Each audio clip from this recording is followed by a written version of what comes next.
So I finally just finished cleaning up this little loft area to record the tutorial sort of workshop aspect of Signal Flow, the develop preset that hopefully is launching at the end of this month. You know, this space looks really, really cool on camera, right? The background's pretty great. Below this loft area is actually like a living room and it's a big wide open space, but this actual loft up, this raised up part is very tight and it tends to get a little junky and just overrun with wires and cameras and lenses and microphones all over the place, even though I don't even do that complicated video. But it's just crazy how messy it can become. So I finally tidied everything up, realized I'd never actually made a video about the lights that I use for my videos. And I just got another one today, and I just wanted to make a quick video because they're really fantastic lights, but they're a little bit more on the expensive side. I have, I think, up to like 5 of them now. I've got one as my main light over here, just horizontally, sort of like this, but obviously behind the camera. I've got one, behind me this side, and then this one will sit behind me on this side. And these are completely battery powered, or you can plug them in and they'll actually run while they're plugged in and charging, which is one aspect of these that I really, really love. They're from a company called Quasar Science. And this is the Q rechargeable lithium ion battery LED lamp. This is the Q20. So I suppose that means it's about 20 inches long, something like that. Oh, hey, look who's saying hi. Oh, there she is. Say hi. Hi, hi, hi. She's beautiful. Okay. But they do make a few other sizes. This one is the Q5, and then I believe the other is the Q10. And they all operate exactly the same. There's no, to my knowledge, no wireless connection between them, so there's no way to, operate them from your phone or anything like that, but they're just so dead simple, and the battery lasts for so long that I can't get enough of them. They really, I have actually a whole box of other more cheap or more like roll-up, foldable LED lights, all sorts of different stuff that have like wireless remotes and all kinds of cool things, but these are just sort of like that basic, steady, rock solid. I've literally dropped one off this loft before. Rock solid performance. I've never had one break. Again, the batteries last a really long time. So this is the Q5, and I'm just gonna demo everything using that. So I'm gonna go put this back up where it belongs. Before I actually put that back up on its mount, I wanna talk about the 2 mounting options that I sort of found that work really, really well for these lights. The first one is sort of the most obvious. Get some of these out of the way here. I have lights on everywhere now. It's just a basic sort of tube holder. It would just go into the top of any regular sort of light stand, and then obviously just snap around. They're all the exact same width. It's just the length that changes, which is really nice because whatever mount you have will be backwards compatible with whichever size you want to go. And again, there's this large size, there's this super small size, and there's actually a medium size that I don't have here with me, but I also use all the time. So you would just snap this in there, pop it on a light stand, and you'd be good to go. But what I actually prefer to use a lot of the time, just because it's a little bit smaller and easier to use, it's one of these. And the brand that makes this is called Small Rig. It's basically just a clamp that lets you adjust it like this to anything of this size.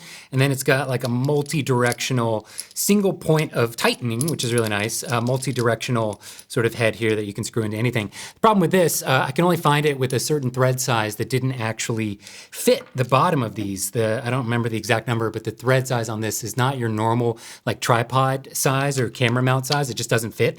So I also had to buy these little guys from Amazon, and I'll post the link in the article portion of this video. So this just screws into the larger thread size, and bam, it can now mount to your more standard, whatever size this is more standard. I really can't remember the exact length. So I'm gonna mount this back up on this, and there we go. So they are at their maximum brightness right now, but keep in mind, I'm actually in the middle of the daylight right now. I have curtains closed in front of me. So I'll take a quick photo and insert it here, but the curtains are closed in front of me to block out a lot of the sunlight, but above me is just a white sheet to help diffuse the light. But these are literally fighting against full-on clear skies sun right now. So they're not gonna completely overpower the sun. They work as just like slight accents right now, but as it gets a little darker out, they really start to hit their stride with how beautiful they are, with the balance of output and then just the overall look and kind of quality of the light that these output.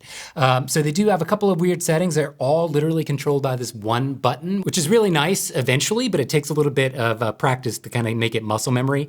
You press it once to turn it on, twice to turn it off. So I'm gonna turn it back on. By default, they all come turned on in daylight, but if you hold it, it will switch color temperature to sort of a medium. That's daylight, this is the in-between, and then this is as tungsten as it goes right here. So you hold it to oscillate between the 3 different color temperatures, and then you press it once to dim it, 4 different dimmable settings.